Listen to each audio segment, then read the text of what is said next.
C'est votre droit, avec l'Ordre des avocats du barreau de Lille.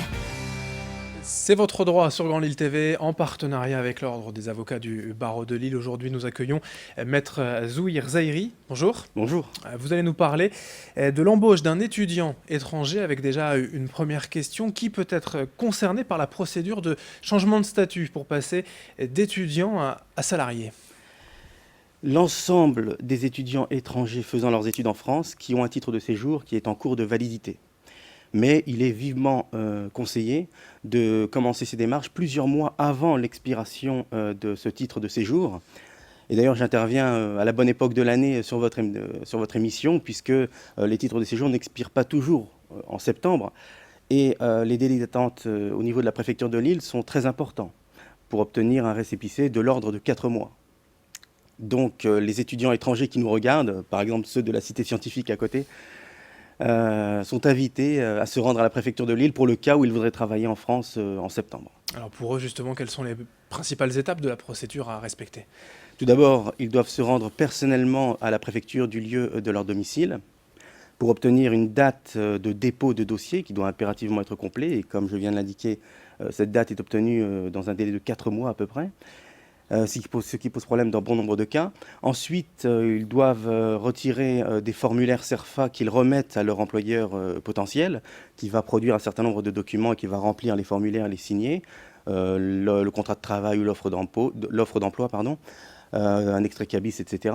Lors du rendez-vous obtenu, on obtient normalement un récépissé si le dossier est complet. Le dossier est ensuite transmis par la préfecture à une autre administration, la directe, qui va examiner les critères d'attribution de l'autorisation de travail et en cas d'avis favorable, transmettre le dossier à l'OFI qui procédera à une visite médicale et enfin le préfet délivre le titre de séjour. Quels sont les éléments étudiés en fait lors de l'instruction du dossier ?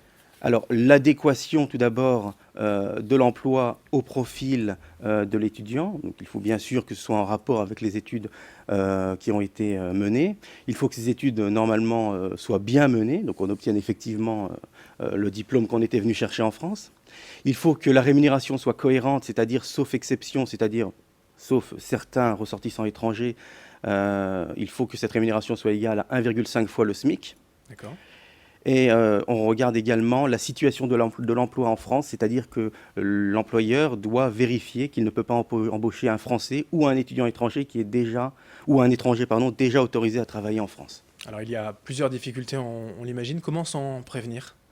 Alors, tout d'abord, j'insiste lourdement là-dessus, mais c'est une difficulté fréquente, s'y prendre longtemps à l'avance. Ensuite, éventuellement, si on craint un refus d'autorisation de travail, se réinscrire à l'université. Et c'est pour cela aussi que je disais que j'intervenais au bon moment dans votre émission. Donc, faire un autre master ou préparer un diplôme en langue, par exemple. Si la difficulté était l'absence de maîtrise de la langue française, faire un diplôme en langue pour pouvoir, à titre subsidiaire, en cas de refus d'autorisation de travail, obtenir un renouvellement de son titre de séjour portant la mention étudiant. Mais il faut l'avoir demandé, donc, lors de ce rendez-vous obtenu dans un délai de 4 mois, par écrit, dans un courrier séparé, et un courrier qui doit être particulièrement bien motivé pour expliquer en quoi les études que l'on veut continuer en France sont en rapport avec le projet professionnel et avec la scolarité antérieure. Merci, Maître Zahiri, pour ces explications donc, concernant l'embauche d'un étudiant étranger. Et merci à vous de nous avoir suivis sur Grand Lille TV. C'est votre droit, en partenariat avec l'Ordre des avocats du barreau de Lille. C'est votre droit, avec l'Ordre des avocats du barreau de Lille.